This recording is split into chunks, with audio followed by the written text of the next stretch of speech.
Hi everyone.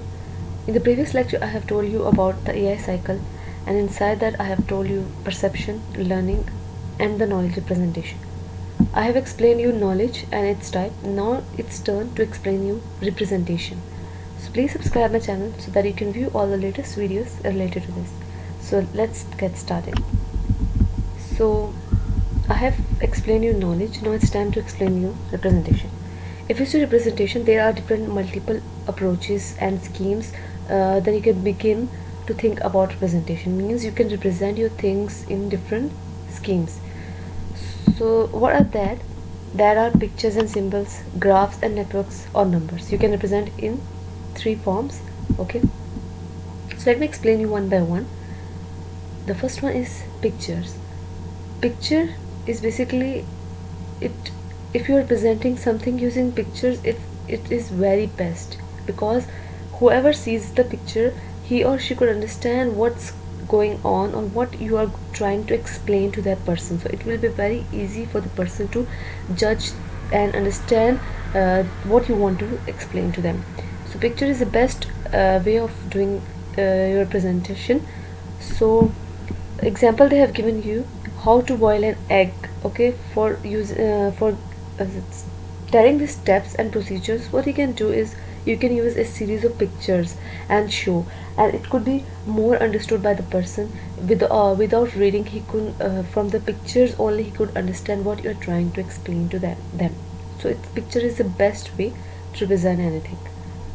Next is graphs and networks. Graphs and networks, what it does, it allows relationships between different objects or entities. Example, you can see if you want to show family relationships. Okay, so how you can do is Amna, Ali, Hassan, Mona, Aisha, Tariq.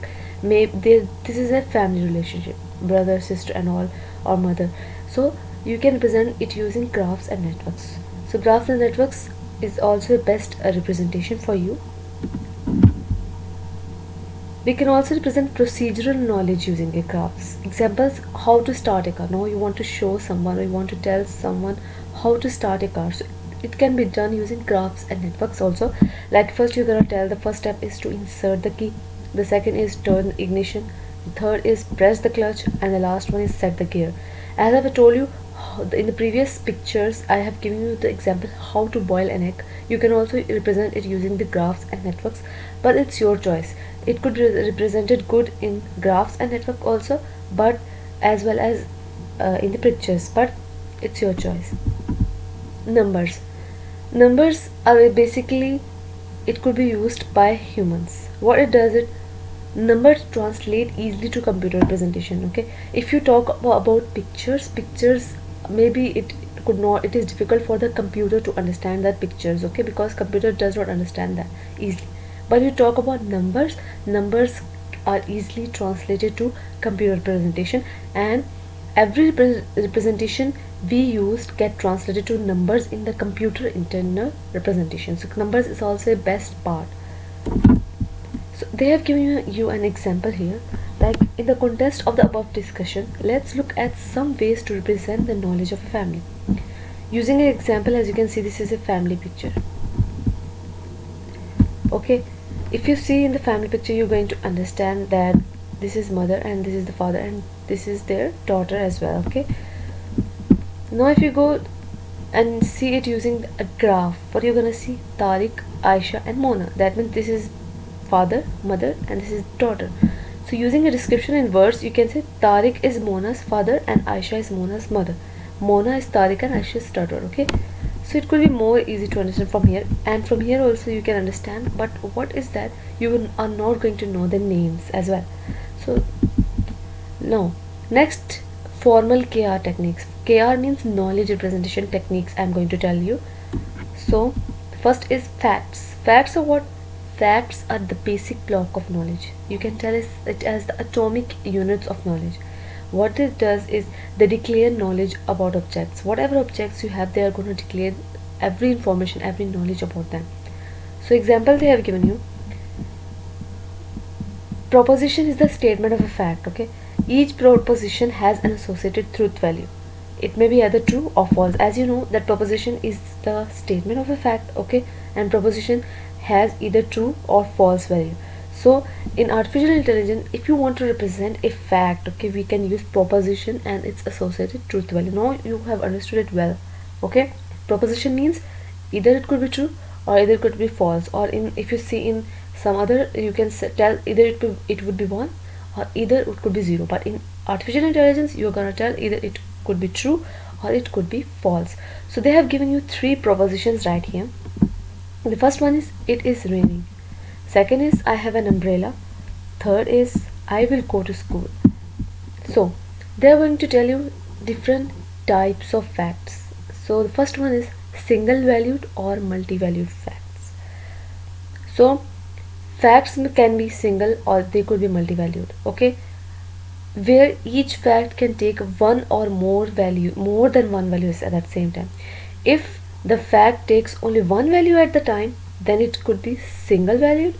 If the fact takes more than one value at the same time, then it could be multi-valued fact. Okay, so it's very easy to understand from the name itself, single and multiple.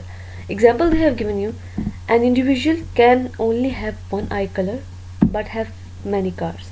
So individual is having only one eye color, that means it's single valued but may have many cars, that could be multi-valued. So it could be single or it could be multi-valued. So they have tell you in this example very nicely, so you can understand it very well. The next is uncertain facts.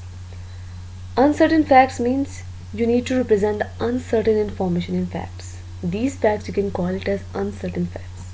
Means you could say or you could not say. Okay, you don't have the full information. You're just gonna take that information. You're just gonna make it fact, or you just gonna think it could be or it could not be. So example is it will probably be sunny today. That means it could be or it could not be. So these are the uncertain facts. Next is fuzzy facts. Fuzzy facts basically are ambiguous in nature. So they have given you the example, the book is heavy or light. Fuzzy facts means unclear. You can say unclear.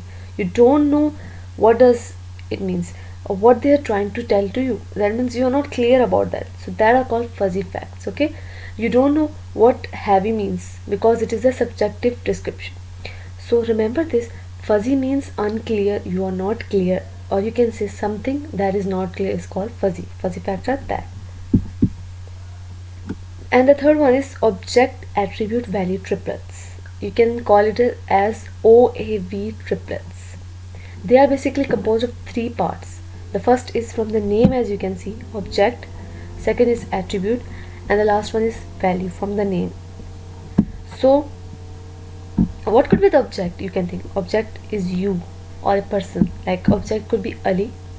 Attribute means something, its property or whatever he's or she's having, like eye color, or you can say nose as well, or you can say hair.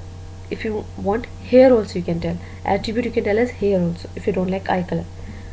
Value, it could be what its value, that means now you're gonna tell its color, like hair color is brown or black or red or whatever, or you can tell the eye color as well.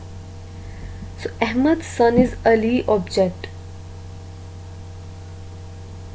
No, Ahmad's son is Ali. This is, now they have given you a statement that Ahmad's son is Ali. Now you have to find which is the object, which is the value, and which is the attribute inside it. So Ahmad's son is Ali. From here, as you can see, Ahmad is the object, as I have told you. Son is an attribute and Ali is the value. So now you have understood it very well what are object attribute value triplets. Rules. What are rules? Rules are another form of knowledge representation. Durkheim defines a rule as a knowledge structure that relates some known information to other information that can be concluded or inferred to be true. That means you have some known information and you're gonna relate it to the other information, okay, that could be true or it could not be true. So they are called rules. So there are 2 components of rule. The first one is antecedent and the second one is consequent or conclusion, and the first one you call as antecedent or premise. You can tell it as if part, and consequent or conclusion you can tell is at then part. Now they are giving you an example right here. For example, we have a rule, okay? If it is raining, then I will not go to school. So what is gonna be the premise or antecedent? As I've told you, the if part is the antecedent or premise. So if it is raining is a premise, and then I will not go to school is the consequent or conclusion. You're not going to include if or then, okay? You're just going to include its part. That is, it is raining in this is the premise, and I will not go to school is the conclusion. Now, compound rules. Compound rules, you can tell us multiple premises. Remember one thing, that compound, whenever you see the word compound, it means you're going to add and or, okay? And you call it as conjunctions, or you're going to call it as disjunctions. So as you can see here, if it is raining and I have an umbrella, this is a compound rules, then I will go to school. Compound rules basically combines